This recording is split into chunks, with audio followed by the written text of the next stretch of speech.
Capítulo 9. Ética y sufrimiento. He dado a entender que todos deseamos la felicidad, que la felicidad genuina se caracteriza por la paz, que la paz se alcanza casi con absoluta seguridad cuando nuestros actos están motivados por la preocupación que sentimos por los demás, y que esto a su vez entraña una disciplina ética y un tratamiento positivo de las emociones que nos afligen. También he dado a entender que en nuestra búsqueda de la felicidad es natural y apropiado que procuremos evitar el sufrimiento. Examinemos ahora esta cualidad o estado del que con toda intensidad deseamos liberarnos y que sin embargo radica en la médula misma de nuestra experiencia. El sufrimiento y el dolor son hechos inalienables en la vida. Un ser que siente, de acuerdo con mi definición habitual, es un ser que tiene la capacidad de experimentar el dolor y el sufrimiento. También podríamos decir que es nuestra experiencia del sufrimiento lo que nos conecta con los demás. Es de hecho la base de nuestra capacidad de empatía.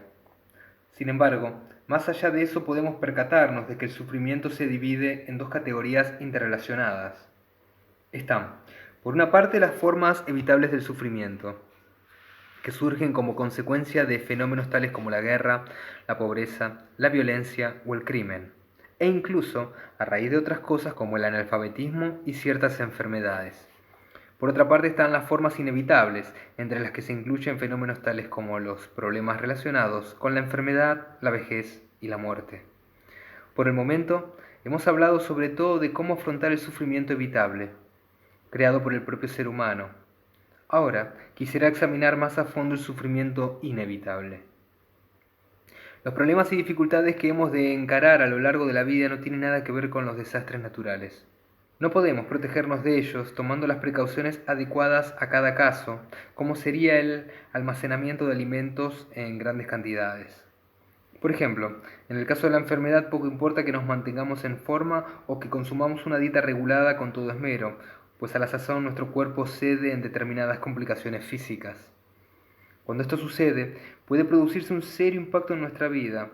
Es incluso posible que nos veamos incapacitados para hacer lo que deseamos, de ir donde queremos. A menudo se nos impide incluso consumir los alimentos que más nos apetecen. Por el contrario, hemos de tomar medicamentos que tienen un sabor espantoso. Cuando las cosas se complican de veras, nos hallamos resistiendo a duras penas el paso de los días y las noches, tan destrozados por el dolor que incluso podemos sentir el anhelo de morir cuanto antes. Por lo que se refiere al envejecimiento, desde el día mismo en que nacemos tenemos que enfrentarnos a la perspectiva de envejecer y de perder la agilidad y la flexibilidad propias de la juventud. Con el paso del tiempo se nos cae el pelo, se nos caen los dientes, disminuye nuestra capacidad visual y auditiva. Ya no somos capaces de digerir aquellos alimentos que tanto nos gustaban. Llegado el momento comprobamos que ya no recordamos hechos que en otro tiempo fueron muy vívidos y que ni siquiera recordamos los nombres de las personas que nos son más próximas. Si viviéramos lo suficiente, sin duda, llegaríamos a un estado tal de decrepitud que los demás seguramente nos tendrían por seres repulsivos, aun cuando sea justamente entonces cuando mayor es nuestra necesidad de los demás. Luego sobreviene la muerte, que es un asunto poco menos que tabú en la sociedad moderna.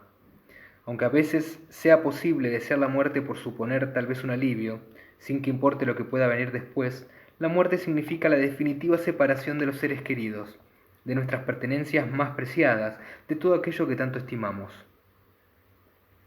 A esta sucinta descripción del sufrimiento hemos de añadir no obstante otra categoría. Se trata del sufrimiento que entraña el encuentro con lo indeseado, con los contratiempos y los accidentes. Existe el sufrimiento causado al ver que nos arrebatan lo que deseamos, por ejemplo, del modo en que nosotros, los refugiados, hemos perdido nuestra patria y muchos han tenido que separarse por la fuerza de sus seres queridos. Existe el sufrimiento causado por no obtener lo que deseamos, aun cuando hayamos invertido un gran esfuerzo para lograrlo. A pesar de deslomarnos trabajando en el campo, la cosecha se malogra. A pesar de trabajar día y noche en una empresa, esta no tiene éxito aun cuando no haya sido por nuestra culpa. Luego está el sufrimiento en forma de incertidumbre, de no saber nunca ni dónde ni cuándo hemos de enfrentarnos a la adversidad. A juzgar por nuestra propia experiencia, todos sabemos que esto puede provocar sentimientos de inseguridad y de ansiedad. Y como si socavase todo lo que hacemos, está también el sufrimiento que consiste en la ausencia de contento que surge incluso cuando conseguimos aquello por lo que tanto hemos bregado. Tales acontecimientos forman parte de nuestra experiencia cotidiana, en cuanto seres humanos deseosos de ser felices y de no sufrir. Como si no fuera suficiente, aún hay que tener en cuenta el hecho de que las mismas experiencias que por lo común suponemos placenteras se tornan en una fuente de sufrimiento. Parecen proporcionarnos la plenitud, pero en realidad no aportan nada semejante. Y ese es un fenómeno que ya comentamos previamente al hablar de la felicidad. De hecho, si nos paramos a pensarlo despacio, descubriremos que percibimos tales experiencias como algo placentero solo en la medida en que aplacan otros sufrimientos más explícitos. Tal sería el caso de comer para aliviar el hambre que sentimos. Comemos un bocado, luego dos, tres, cuatro, cinco, y disfrutamos de esa experiencia, aunque muy pronto, si bien se trata de la misma persona y del mismo alimento, empieza a parecernos discutible esa comida. Si no paramos de comer, tanta comida nos hará daño, tal como termina por perjudicarnos prácticamente cualquier placer mundano si lo llevamos a un extremo. De ahí que la contención sea indispensable en el caso de que hayamos de ser genuinamente felices. Todas estas manifestaciones del sufrimiento son esencialmente inevitables y son en efecto hechos naturales de la existencia. No significa esto que finalmente no podamos hacer nada al respecto. Tampoco quiero dar a entender que esto no tenga ninguna relación con la cuestión de la disciplina ética. Es cierto que de acuerdo con la filosofía budista y con otras filosofías religiosas de la India, el sufrimiento se considera una consecuencia del karma. Es un completo error suponer, como suponen muchas personas occidentales y orientales por igual, que eso entraña que todo lo que experimentemos está predeterminado. Y ni siquiera es una excusa para no asumir nuestras responsabilidades en cualquier situación en la que nos encontremos. Como el término karma parece haber pasado a formar parte del vocabulario cotidiano, tal vez valga la pena aclarar al menos en parte el concepto. Karma es una palabra del sánscrito que significa acción. Denota una fuerza activa, de la cual se infiere que el resultado de los acontecimientos futuros está influido por nuestros actos. Suponer que el karma es una suerte de energía independiente que predestina el curso que haya de tomar toda nuestra vida es lisa y llanamente un error. ¿Quién crea el karma? Nosotros mismos. Lo que pensamos, decimos, hacemos, deseamos y omitimos es justamente lo que crea el karma. Por ejemplo, mientras escribo, desarrollo un acto que crea nuevas circunstancias y causa algún otro acontecimiento. Mis palabras causan una respuesta en la mentalidad del lector. En todo lo que hacemos existe una causa y un efecto, una causa y un efecto. En nuestra vida cotidiana, tanto los alimentos que tomamos como el trabajo que emprendemos y la relajación a que nos abandonamos son siempre una función de un acto, de nuestros actos. Eso es el karma. Por consiguiente, no podemos alzar las manos cuando nos hallamos frente a frente con el sufrimiento inevitable. Decir que el infortunio es tan solo el resultado del karma equivale a decir que somos totalmente impotentes a lo largo de la vida. De ser ese el caso, no habría causa ninguna para tener la menor esperanza. Lo mismo daría quedarnos rezando hasta el final de los tiempos. Una apreciación más idónea de la causa y el efecto nos lleva a pensar que, lejos de ser impotentes, es mucho lo que podemos hacer para influir en nuestra experiencia del sufrimiento. La vejez, la enfermedad y la muerte son inevitables. Sin embargo, tal como ocurre con los tormentos de los pensamientos y las emociones negativas, no cabe duda de que tenemos una posibilidad de elección para responder ante la aparición del sufrimiento. Si lo deseamos, podemos adoptar una actitud más desapasionada, más racional. Sobre esa base podemos disciplinar nuestra respuesta ante el sufrimiento. Por otra parte, también podemos limitarnos a dolernos de nuestros infortunios. Sin embargo, cuando lo hacemos nos encontramos sumidos en la frustración más completa. A resultas de ello, surgen las emociones que nos afligen y se desbarata nuestra paz de ánimo. Cuando no refrenamos nuestra tendencia a reaccionar negativamente ante el sufrimiento, este se torna una fuente de pensamientos y emociones negativos. Hay por tanto una relación muy clara entre el impacto que tiene el sufrimiento en nuestro corazón y en nuestro espíritu, y nuestra manera de practicar la disciplina interior. Nuestra actitud elemental ante el sufrimiento constituye una enorme diferencia respecto al modo en que lo experimentamos. Imaginemos, por ejemplo, a dos personas que sufriesen una forma idéntica de cáncer en fase terminal. La única diferencia que existe entre ambas es de actitud. Una considera la enfermedad como algo que es preciso aceptar y, a ser posible, transformar en una oportunidad propicia para desarrollar la fuerza interior.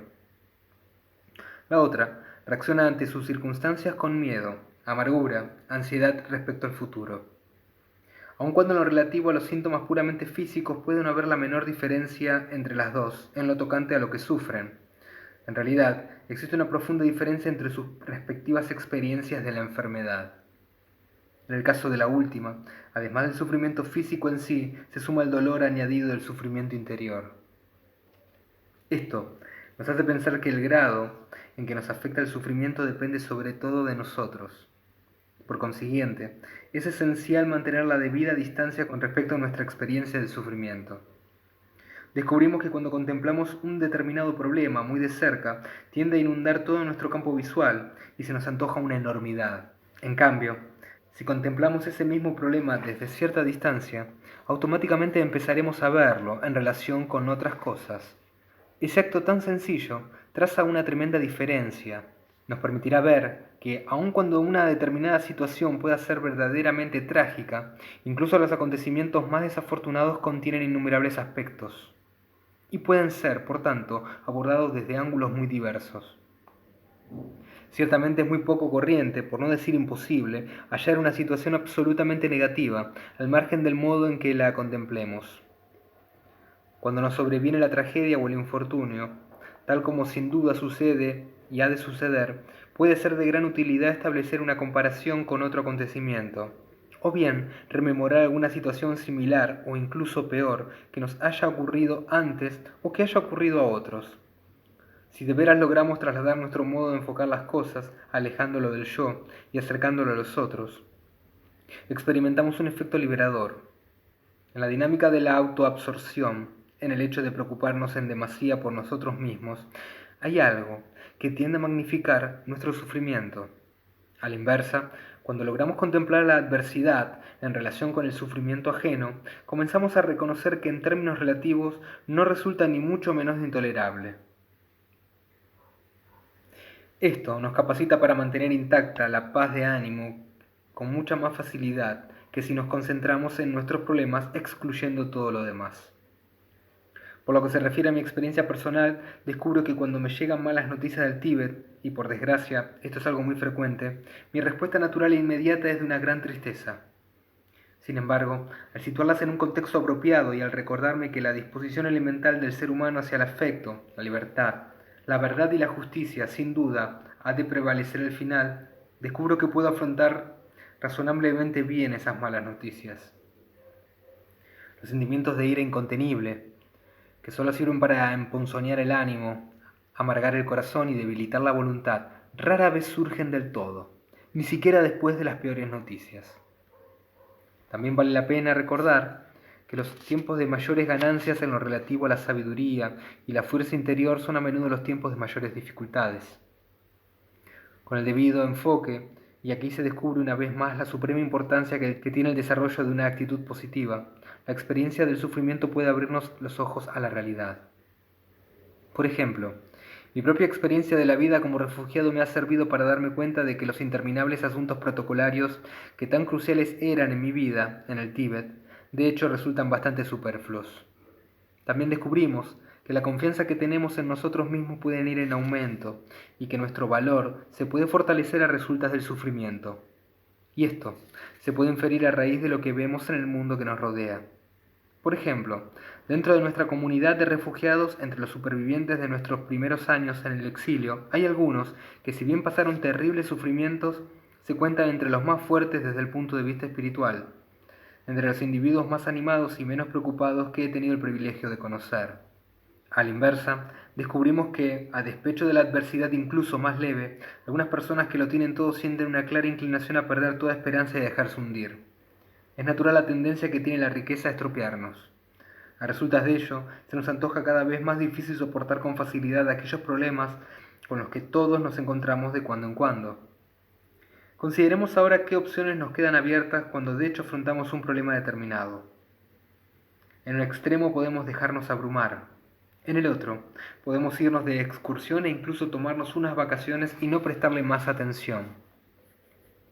La tercera posibilidad consiste en afrontar la situación directamente. Esto implica realizar un examen, un análisis que nos lleve a determinar las causas y que nos sirva para encontrar la manera de afrontarlo. Aunque esta tercera opción pueda ocasionarnos un dolor adicional a corto plazo, es claramente preferible a las otras dos posibilidades. Si tratamos de evitar incluso de desmentir un problema determinado por el sencillo método de ignorarlo, o dándonos a la bebida o a las drogas, e incluso a ciertas formas de la meditación o la oración que también pueden ser válvulas de escape, al menos mientras exista la posibilidad de un alivio a corto plazo, el problema persistirá sin modificarse.